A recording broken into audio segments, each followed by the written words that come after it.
Hi, this is Norma Cowie, and I'm doing an interview with a dear friend of mine from many years, Debbi Lang.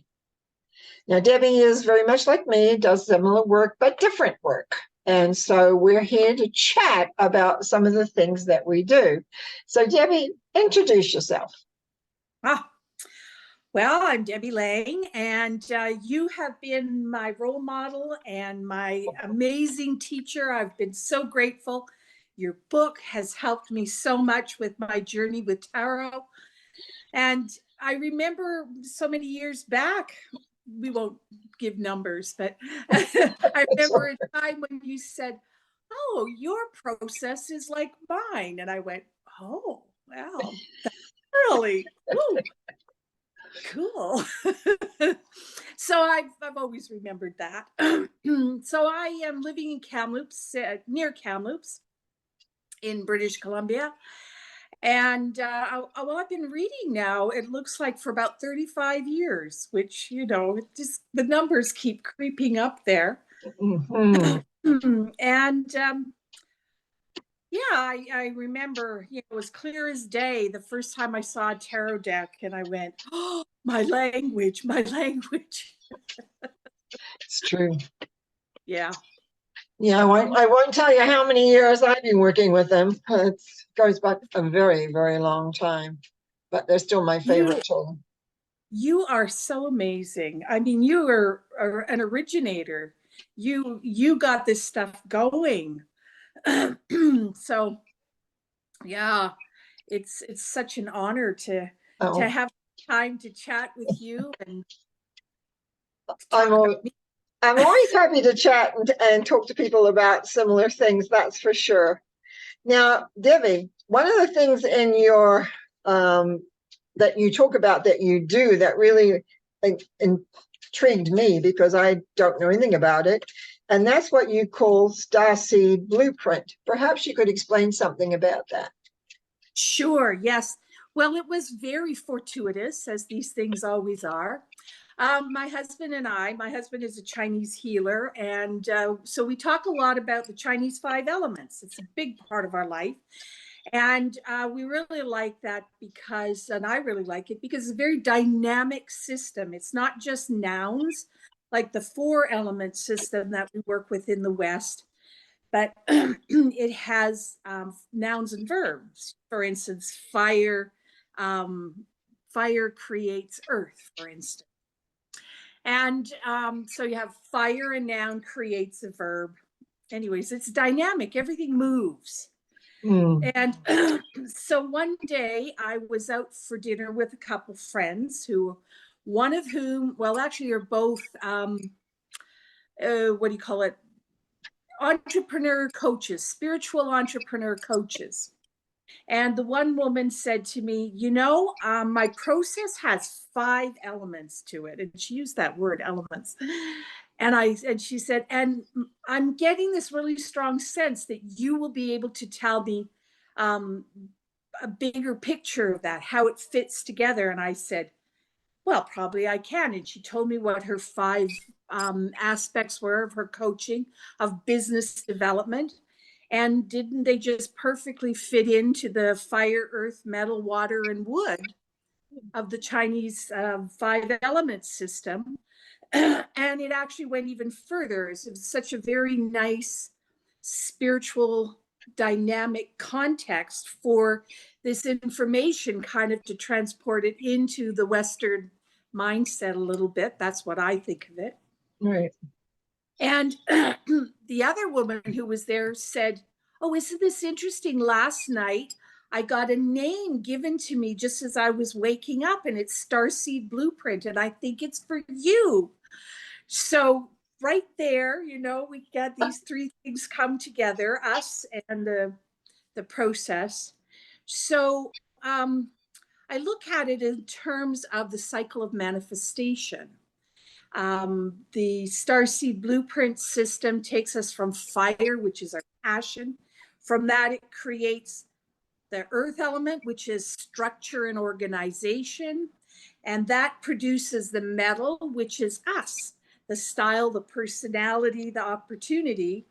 And then that, then we allow that to carry, or as I like to think of it, as surrender to the water element, to be manifested, to be created by the forces of what I think of as nature, in embodiment and also outside of embodiment, which then nourishes an outcome, the wood, the substance, the product, the outcome. So I think of the fire as answering the question why, and the earth structured organization giving us the where and the when, like the crosshairs of time and space that help us locate where we are and what we're doing in physical reality. And then the metal, the style, personality, and opportunity, that's the who, because that's us. And that's the part that we're really responsible for. Imagination, inspiration, the whole I, integrity, intention. You can go on with the alphabet letters. It's quite fun. And but then there's the water element, where the flow of the process goes, and we have to surrender to that, to allow it to manifest, to create itself. And that's how. And of course, just as we're kind of taught in metaphysical work, is how is not really our business. How will take care of itself. And then finally, we get presented with the what, the outcome, the chair, the business, the relationship. And then that becomes thrown into the fire again. It fuels the next round of manifestation, because it's a very spiral, forward moving, continuous process. But of course, that's the generating cycle. That's what builds. But then there's also, as you can see from this, that very traditional Chinese graphic with the 5 elements. There's the outer cycle that's generating, but there's also the inner star that is the controlling cycle. So that also helps us by balancing the yin and the yang, the in and the out, and the growth and the I don't know, what's the opposite of growth? The stagnation. Control. Yeah, stagnation, but also the control, because we have the birth of our dreams, and then we have the next stage, and there's a breathing. It's in breath and out breath, I guess. Yes. Okay. So really, sorry, sorry to interrupt, but just saying. So we're really talking about energy and interaction, and how things all flow. Yeah, like, because I'm a great believer in that, in energy flow. When because I work with energy, when the energy isn't flowing, that's when we have a block of some kind that I need to clear. So, and that's exactly what this system helps me with. I remember the moment I had that blinding revelation, is that I am an earth element lover. I love to organize. I put my energy into structure and paradigm, and more files. So when Mike and I had our wellness center in Langley, it didn't start moving very well. And so I did more organization. I was in the back room with the filing cabinet. And then finally it just struck me, it's like, oh, no, I have to move forward a step from earth into personality. I get stuck in the flow. And if I just take a step and become my personality and start expressing myself and getting out there in the main room with people, and all of a sudden things started moving forward. So each person will have probably a place that's their strong point, one of the 5 elements, and then they will be able to identify those times when they get stuck and maybe choose to step into the next process. So it does give you a guide as to what the next process is, because that's what often people can't figure out, is what to do next, right? Exactly. What else can I do here? Yeah. When you're given the 360 times 360, directions, where do you go? This makes it very clear. It's very codified that way. Yeah. So I've run workshops on this before. They've been very helpful. Had some really amazing things show up for people that I don't think they really realized how amazing it actually was. But I saw it like, oh my Yeah. goodness, who knew? Yeah, Yeah. growth doesn't always happen in nice, easy steps. It's like it's like the kind of when it comes. Yes, I know. Yes. People seem to think it's like a stairway going higher or higher, but it really isn't like that at all. So It's more like one of those Escher pictures. You know, you keep, yeah. And all of a sudden you bound off into another direction. yeah, I spent so many years myself trying to figure it all out, trying to put it together, like a little bit from here, a little bit from there. I go inside, work with myself more, come back on out, and see how that worked. And I mean, I've been very fortunate in my life to be given, I call it that, given processes that have been very effective. And so, yeah, and it's like, and it all came mostly because I was experimenting with myself. And the wonderful part that I always found was you would experiment with yourself and then you would share it with the rest of us. Oh, And yes. so we all got to learn more. I remember doing several processes. I remember 2 times you came to our wellness center and you did group techniques. And I still, I mean, they were life transforming for me. I learned so much about myself. Well, thank you. That's what it is. It's in the last few years, a lot of that has changed, of course, and I spend most of my time now just talking away to the people who see me on a screen. But yeah, well, things change in many, many different ways. But yes, I am very, very happy. And the one of the biggest compliments I ever got was that I had a really big what a workshop, a work toolbox. Yes, yes. They said, I've never seen anybody that can reach into their toolbox and say, oh, well, you need to do this or that. And it was true. I was really involved in tools, but Yes. not ones we're used to. Not ones we're used to. No.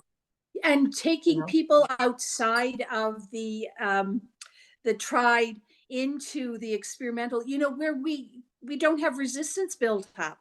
We don't have walls to it. And so it's so effective. We It's true. meet ourselves so authentically. Mm-hmm. Yeah. Well, we want to have our lives work the best we can, really. Yes. And we need, I think that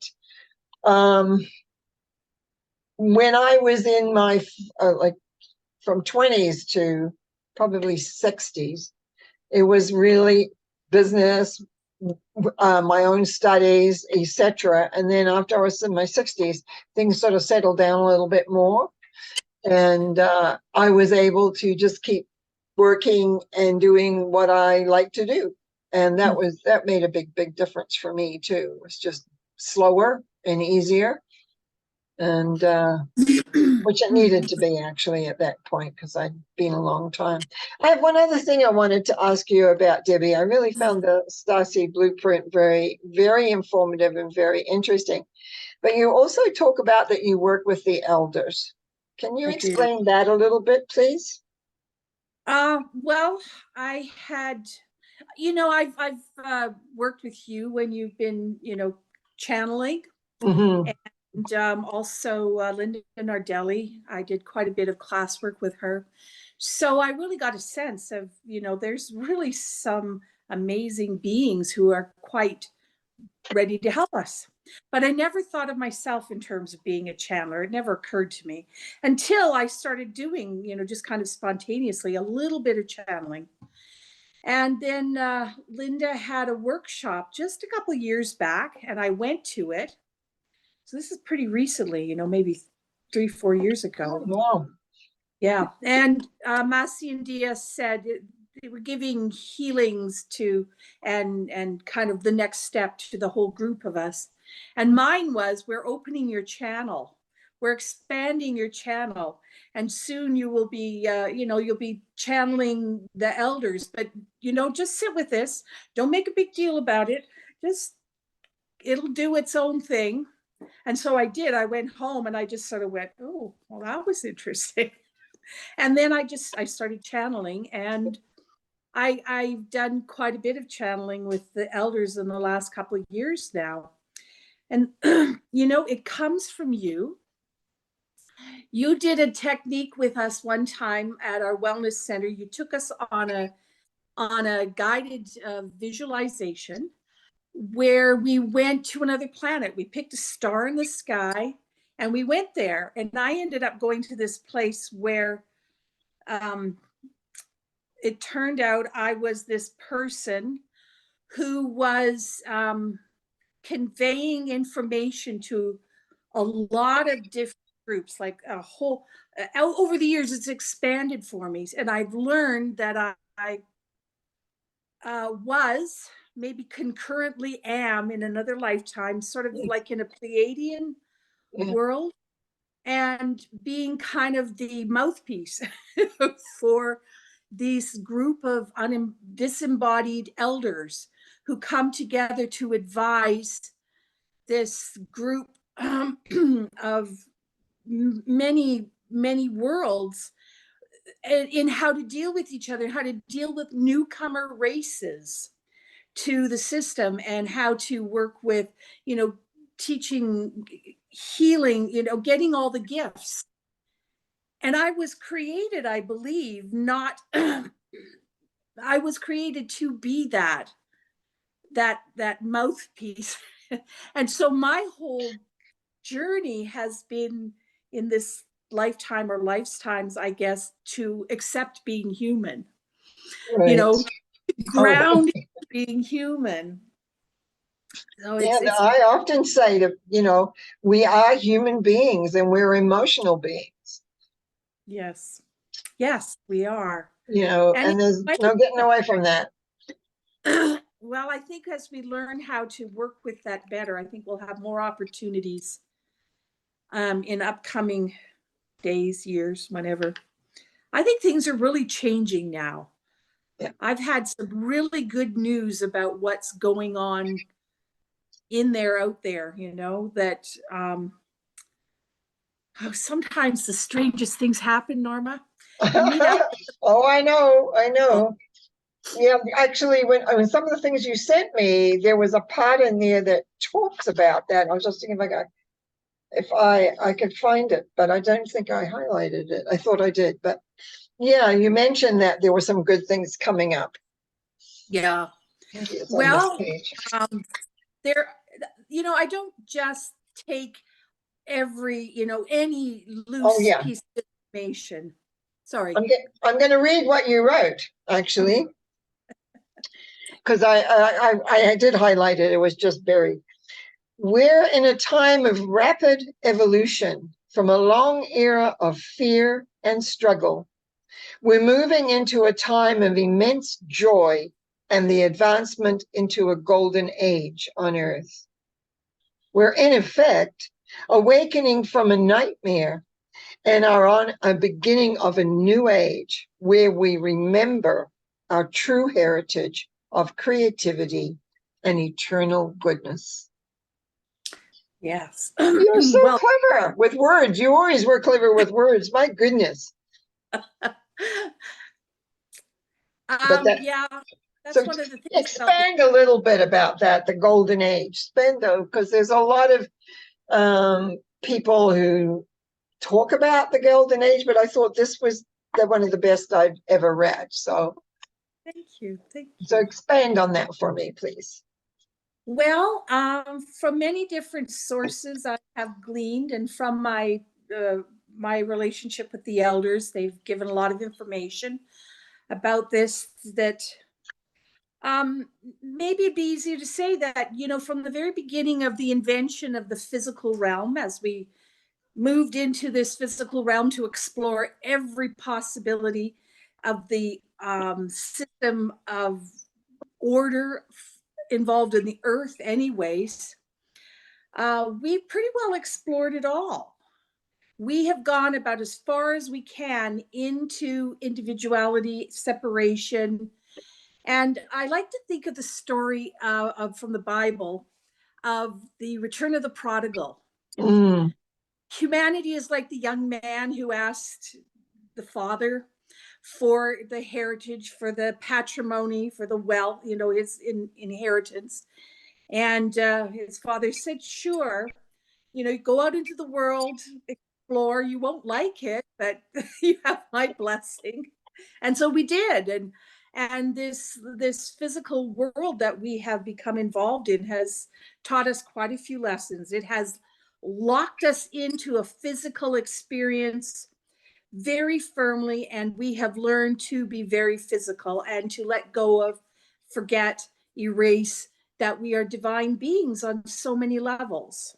But that's over, just the same way as that prodigal son ended up in this, looking after the swine for these people and decided, I'd rather be my father's swineherd. I know I've lost my chance to be his son. I give that all up, but I will go to my father's land and ask to be his swineherd. So heading back home, that's us now. We are turning around. We're moving back into unity consciousness. And we have just passed 2012 was the beginning, I guess, of our ability to access what I think you could call the ascension process, which is reuniting with our divine self. But now we're fully know how to be physical in our own unique ways. And we are able to now access simultaneously our physical and our divine energies. Once we start getting used to that, that's a job maybe for 100 years for us to start exploring. But we're heading back home. And what I heard recently that really caught my attention was in the beginning that there was dark and light created, just as a byproduct of creating the physical realm. And the exploration of the dark is now over. And the dark could see the dark and had no limitations from dealing with dark and light. And the light always had to follow ethics and do their best. So they were looking like they were winning, maybe. But now I just heard, and I get a little confirmation from my guides that the darkest, lowest form of the dark is now gone, just like recently. Yeah. So I'm very hopeful. It takes a while for these things, I think, to start cycling up into. I always think of the comment as the darkest before the dawn. Yes. Right. And that's what we are. And that's where people get fearful. That's where people forget to hold the image. Because it's like have you ever seen an animal that's getting close to the end? They get really like frantic.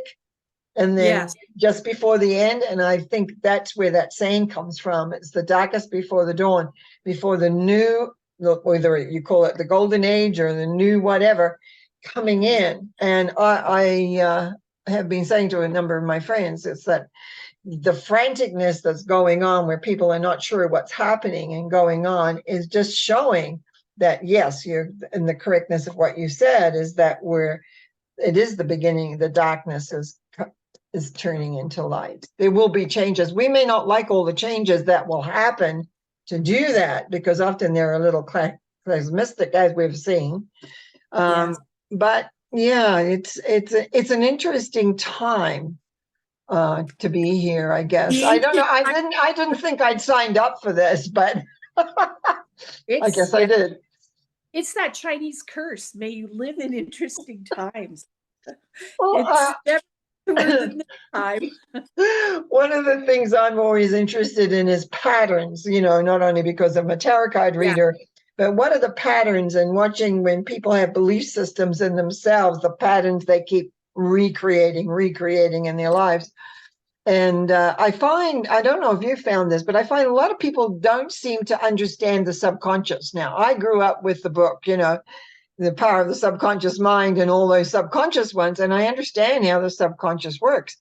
Right. But I keep running into younger people who's like, what are you talking about?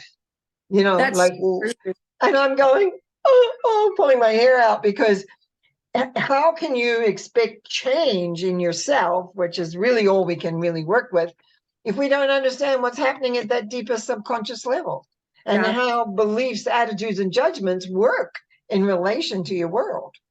Yeah. Well, it's one of those things. Conscious mind. It doesn't know the difference between you and me. It doesn't know the difference between past, present, future.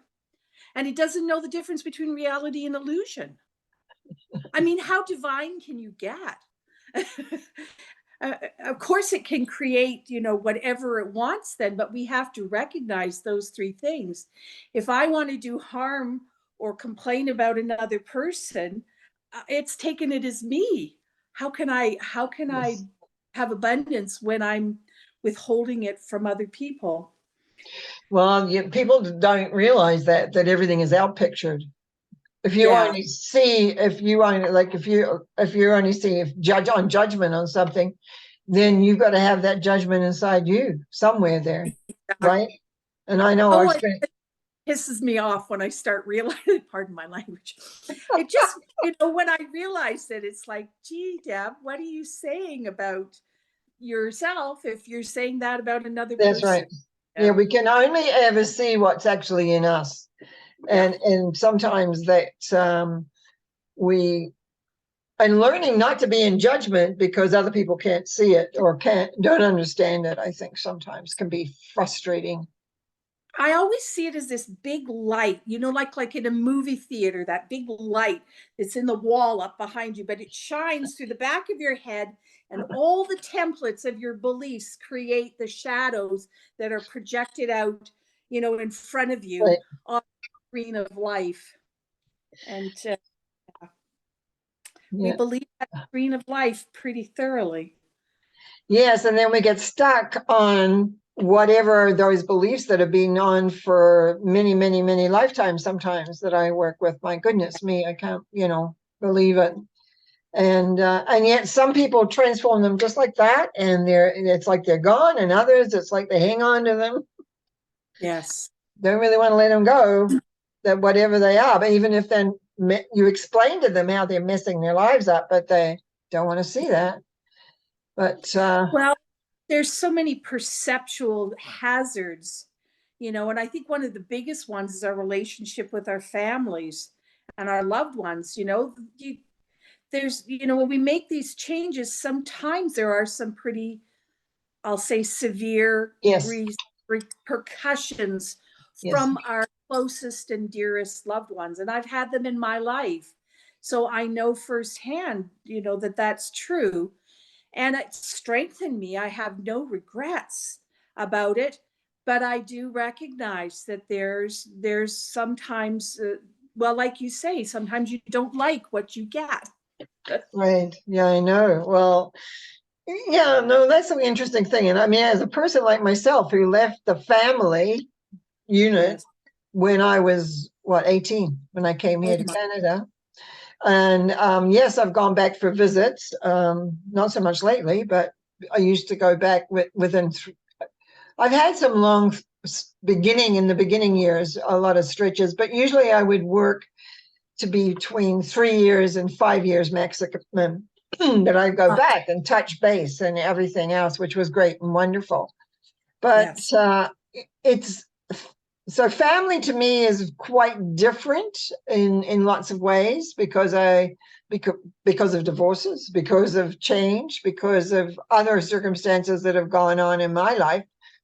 So my friends often are my family, that exactly, and they have, and a lot of that got turned down. a lot of actually, to be very honest, a lot of my world that I created for me that worked fell apart just before the COVID thing hit. Right. Now, I've always considered myself a little bit of a forerunner. This is coming to me now, a little bit of a forerunner. Like I tend to be a bit before the curve, or the crowd. And, and, my life kind of fell apart and a lot of things happened. Then COVID hit and it changed everything for me. Yes. And I some of it I've incorporated into my world, and I'm quite happy with that as it is now. But it was still, it's very much an adjustment at times. And because I don't have any family close here, my son is in Vancouver and with his family. But it's like my friends became sort of my thing, but that shrank a lot because of circumstances that went on in the world. So it's been an interesting few years for sure. Yeah. And I've had to really kind of readjust many things and change in lots of ways. And, but that's part of the growth pattern. How do you handle this? Like being surfing on a wave, which I know I've never surfed in my life, but I used to body surf using when I was a kid, but it's like you're on a wave. And what do you do if you drop out of the wave? Then the next one picks you up. But it's like you have to kind of complete the wave. And I think that's what we're all doing here. We're kind of waiting. A lot of us don't like what's going on right now in the sort of the basic political economic scene. But to me, it's like, I do believe that you create how you think for you. Yeah, absolutely. And unfortunately, a lot of people went into total fear, total reaction, and it was like, what are they doing? Anyway, so it's really important, I find very often, that little thoughts of things that are out there in the general consciousness creeps into people's languge. And often I sometimes say, hey, you really sure that's what you really want? Because we create by what we think. I always say, think, feel, and respond. And but people seem to think that we're just pawns to everything else. But we either believe we create and work as a unit, or we don't. So who's actually feels that they're in the mind control business, which seems to be, it's about the countering of that to an effect. I mean, to get down to the nuts and bolts of what we're dealing with now in our world, I think. My information is that we are part of several cycles. One is the ascension cycle, and that's affecting all the multiverses. This is not just Earth. This is everywhere and every time that's physical, anything. Right. And that beginning where we're turning back, we're heading towards our divine truth, heading home, and we are now able to be physical and divine when we figure that out simultaneously for the first time ever. And then another part is the Earth realm has hit the quantum cycle, which means that to me that we are figuring out that Harriman, the physicist, says, when you're looking at two particles and you tickle one and the other one laughs, there's something else going on. Right, yes. So we're finding out that we are cause and effects come from us. Basically, yes, I think that would be a shortcut. Yeah. And I think that that's such an important, an important stepping stone understanding for everything, taking responsibility for ourselves. And that is, here it is, 2023. You take that 20 at the beginning of that age, and we are 20 years old. It's time for us to leave home. All the caregiving, legal and educational and governmental, et cetera, et cetera. It's not time for that anymore. And like some parents that aren't willing to let their children actually grow up and leave, we may have some functions out there that aren't ready for that. Or maybe it's, projections of us, maybe not feeling ready. Who Right. knows? Yeah. Well, it is exciting in lots of ways as to how and what people are responding to some of the elements that are going on. And that's always been an interesting factor that I personally have always had sort of a side issue interest in. But I think you're correct. And it's different ways of saying the same thing. Yeah. You It's know, so cool, isn't it? yeah, it's like, you see, I came to an understanding in the last, I don't know if I want to say 10 years, definitely 7 or 8 years, that I really began to acknowledge and recognize that the earth was alive. Yes. And the love force that we feel on earth, because I've visited many other planets and spaces, and I have never felt the emotions that we have here. Mm. That the love that I talk about and work to have people come in connection with is actually from the earth. Now, I was Mm. never an earth lover. I was never, I wasn't, my dad was a gardener, a farmer and a gardener, but not me. I was heady. I was very, more into my head and so I had to learn how to feel, actually. But I began, when I moved up here into the Okanagan, and I lived closer to I don't know, I was slowed down. My life slowed down. I began to do a lot more awareness of the earth and what it was really doing. And that changed me tremendously.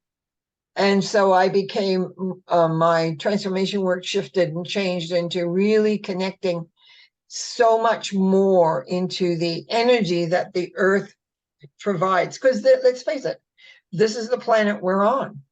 That's right. And as I said, I don't know about you, but I've visited. I've gone and seen, and because I started doing the readings where I would take people back to their soul journey, all the way back to the beginning when they first sprang out as a soul. I learned so much, like you wouldn't believe it. I learned a lot just from where, what, when, and how. Space travel. Oh, I've been to the end of the cosmos. I've just, my experience went mega. But out of that, because people who come to Earth, I began to find out, why did they come to Earth? How did they come to Earth? I found people were sent here, just like we used to send people to Australia and to the US from England. I found, like they were dissidents somewhere, so they send them off here. Like it just fascinating things. Some people came out of curiosity, and I like it when they arrive. Even today, when I'm working with people and they have a soul issue, I look to see what brought you here first, because you'll tend to recreate it. And curiosity, I like to see, but that doesn't mean they have an easy time of it, because they're just curious, like what's going on. Most people who arrive have no idea what emotions and feelings are about. Right. Because Right. we're very mental out there. It's all very easy on there. Dimensions that are so beautiful, so relaxing, but you can only be in some of those spaces for a certain length of time. And it's boring. Mm. Right. Because our curiosity, because we're souls that are growing, and it's like you could be there for millennia, but all of a sudden it's like, oh, or then we have people. I don't know if you've ever seen these. I call them the watchers, because it's like they oversee things. They oversee the births of souls. They oversee. First time I ran into them was one of the first soul journeys I did, and she was coming into Earth, but she had been in a healing place. But when I went back one more sort of period before that, it was like she was what the place she was at was like it was burning her like acid. And the first time I ever saw a watch, I call them watchers. I don't know what they're called. Plucked her out of there and put her in this healing place. And then when she got healed, then she came to Earth, being a good friend of mine, actually a very, very good friend of mine. So it's like I feel so expansive in so many ways, but I'm living this very small life right now. Yeah. So, Interesting, isn't I it? don't know how I don't know how I'm working. I think my anything I can do is to try and I say try because sometimes I feel, little bit hamstrung, but to get some of the knowledge that I've gained over these years, it's you. It's like getting the information out for people to have a different perspective, Yeah. honor Yeah. this earth, don't rape the earth, and don't honor it because it's beautiful.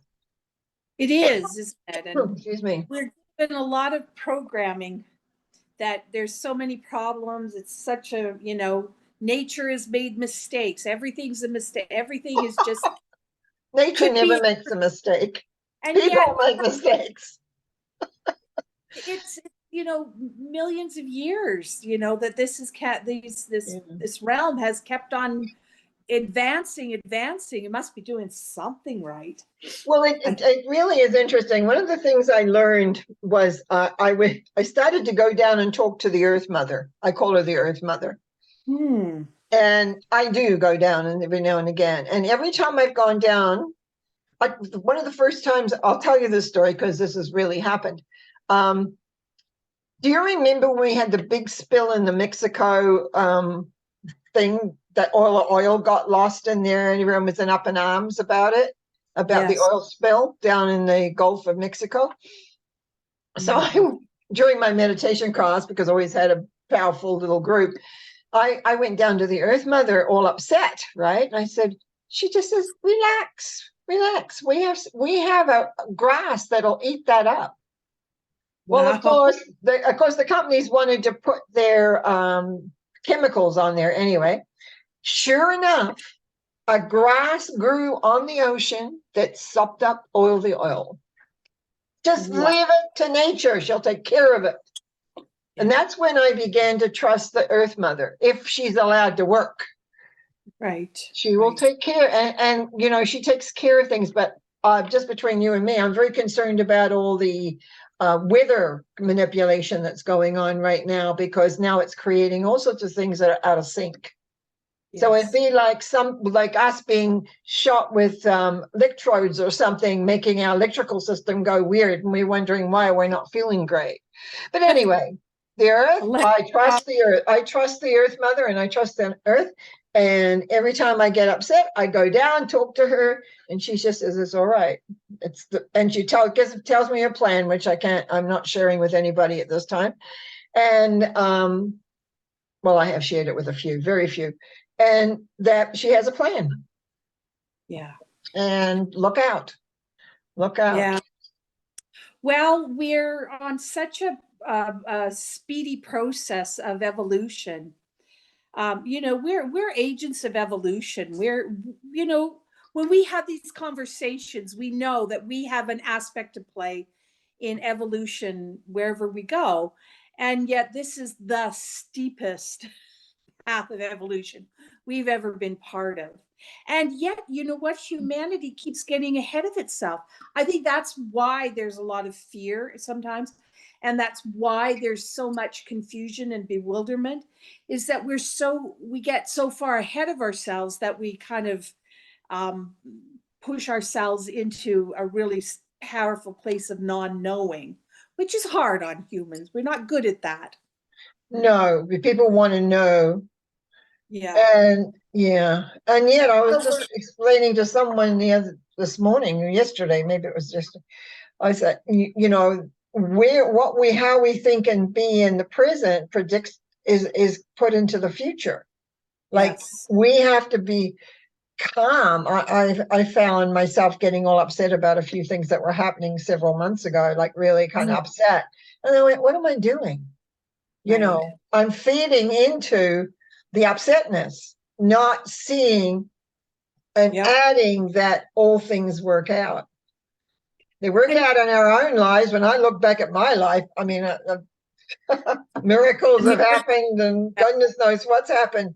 And where's our trust? Trust and faith, I find, is something that we don't have today as a general population.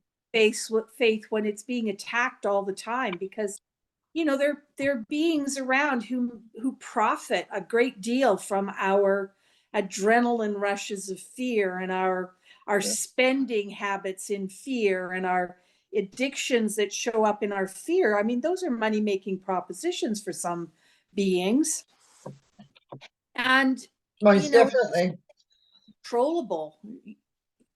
Yeah. But I think that process too is, how do we learn? By getting upset and then getting back, grounded. We keep getting tossed into, that's part of this evolutionary process. I find we keep getting tossed back to our lowest point, and we have to bring ourselves back up to our knowingness and our healing practices and our togetherness with other people.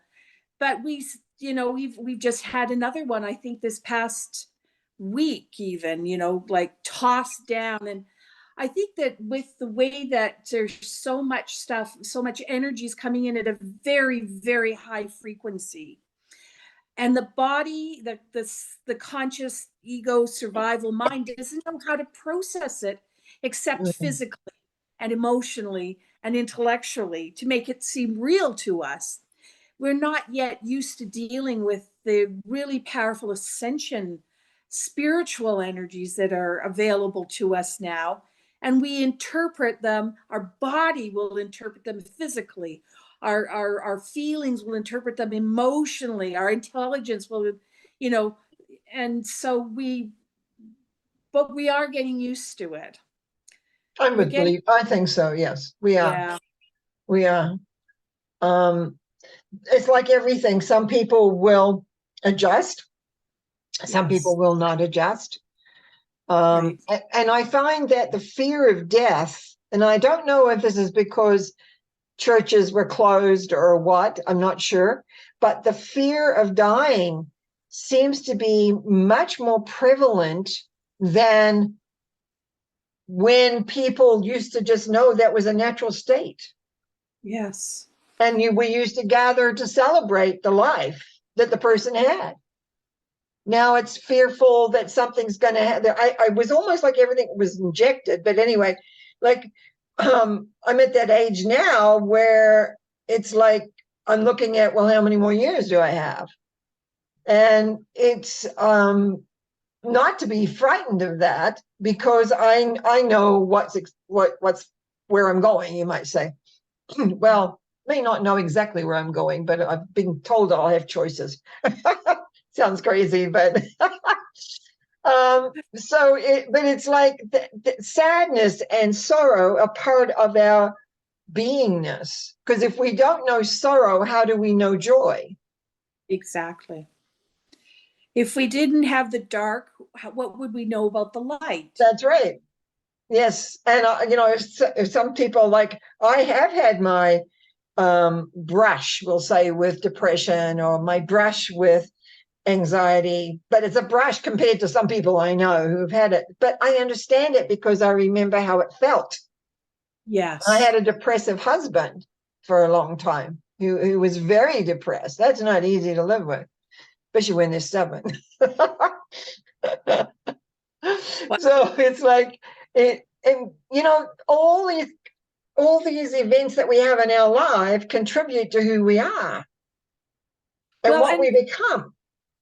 I've also been kind of given information from the elders that in this lifetime, and maybe the two before it, we have left the safety of our secular our sacred holding of information and knowledge, and come out into the world. And now we're partaking of some of the very damaged DNA that's out, in the world. And it's really hard. It's really hard to adjust to some of the traumatic DNA systems. But these had to be embodied in this age, because there's been a lot of healing, access to healing DNA codes coming in recently. They seem to come in on asteroids this comet that just went through is big code, and it's upgrading our DNA to like original factory presets, so that we can get past some of the trauma and damage that has happened over 50,000 years to cause us to have the addictions, if you think if someone in your family, your lineage, 7 generations back witnessed a murder, and that would change their DNA. I mean, those adaptations that happen, when they talk about, the plasticity of our adaptation these days, it's a big thing. That gets handed down generation after Yes. generation. And the way that we learn to deal with it through addictions or whatever, whatever our coping is. And here we are 7 generations later, responding to something that happened way back when, and we don't even know that, but it's Right. there in the Yeah, body. that shows up in my work as sometimes as what they commonly called as curses that are carried down genetically. And Yes. sometimes some people have several, like from maybe the mother's line, the father's line. Sometimes they only have, well, of course, I only even look at a little part of people's life, like what their pattern is. But it's, at first I went, oh, and then I went, hold on a sec. This is just another thought form that's hanging around that's being passed down. And you're right, trauma. Third form, the thought form comes out of a trauma. Yes. And always when you go back to find what it is, the only thing, because I deal with curses, is that they usually are instilled from somebody else. Exactly. I hate you. I want you to trip. You're looking at that guy. I want him. I want you to trip, and they keep tripping. I have had that happen. People come. I'll say, "Do you trip a lot?" And they'll say, "Yeah." And I said, "Oh yeah, I can see where they've come in at this. And, oh yeah, I've got a sore point right there." I said, "Yeah, well, we're just going to take that away. Yeah. No more I tripping." think we've really lost that knowing that you can refer to the etheric blueprint too. Yeah. So there's no rejuvenation happens. We keep manifesting the next moment based on the limitations of this moment, rather than renewing ourselves by in a spiritual way that takes us into our etheric blueprint and back to the origin a little more. Yep. And who would even know that that's possible? I mean, other than you. Many do. Many do. There are many people out there talking. I just talk differently than most, I think, because of my own experiences of things. But yeah, it's I have great. I came to love humanity. I came to love the earth. I came to recognize this love source that is in me. That was actually this coming Sunday when I'm speaking in Vancouver and talk about that journey, about wanting to feel that love source and finding it and feeling it. And even when I lose it, it's there. Yeah. I just have to come back into it. So it's like we all have our journeys, and sometimes it may take many lifetimes. I don't know. I've had a lot. I've been told I've been here a long time, but it's like you come to a place, I think, where we just know. And it's not a matter here, it's in your heart, Yes. you know. Yeah, it is in that, isn't it? And, we're old souls. People who are listening to this, people who, we know and talk about these things, that's, the sign of being an old soul. We're ready to acknowledge. And I think too, that was another thing brought in by this recent comet is a lot, it's helping us to download from our higher self lifetimes of gifts and skills that we haven't had room for. Right. Sounds It's good. like we've just upgraded our big computer. We got terabytes now to download. And that's just going to change humanity hugely to have Yep. access to that. So we're not just speeding up on time, but we're speeding up on our our abilities and our wisdom and our growth. I really feel confident in, as I say, moving beyond this particular time period for me, because of so many bright beings coming up. Now they're having their own putting it together, but yeah, because there will be a different evolution going on, you know. Yes, I think we moved past the Atlantean trauma. Finally. Thank goodness. Yeah, and so a different breed of beings can come in that don't have the same history. Yeah, they're just telling me this now. Yeah. Yeah. No, it'll be very, very different. I know. It's like, I'm. Yeah. As I said, I know that when I leave this body, that there's going to be some options that I can choose, and one is kind of just to hang around, and one is to go to some other places that I've seen. So we'll see. I mean, that's, who knows, that'll be an interesting experiment. But I do know that whatever happens, that the earth itself regenerates. The earth itself will not allow itself to be decimated. It does regenerate. Penny Cowie talks about that in her book, The Robes. I feel it. I know it. And I keep saying, in fact, I channeled one night about this. And then I happened to read Penny Kelly's book, and she talked about the same thing in that book. Isn't that wonderful validation that way? I know, that's how I felt. Validation. Yeah, there was and so it was like I'm giving these people this message that I was going, what? Inside. And next thing I'm reading that, oh, okay, well, validation on that one. The earth has regenerated itself a few times. That's why these people who think they can own it and change it and everything, they're in for a shock, because the earth will say, there comes a time when they'll say, no. Yeah. That's shrug the shoulders, and then we're off. Yeah. That's right. That's right. That's about it. She rocks. Yeah. She moves like this, throws us off.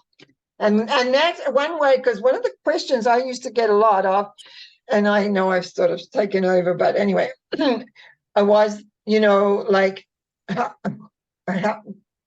was all about like, how do you leave here? Because people get here and they hate being here because it's all this feeling stuff.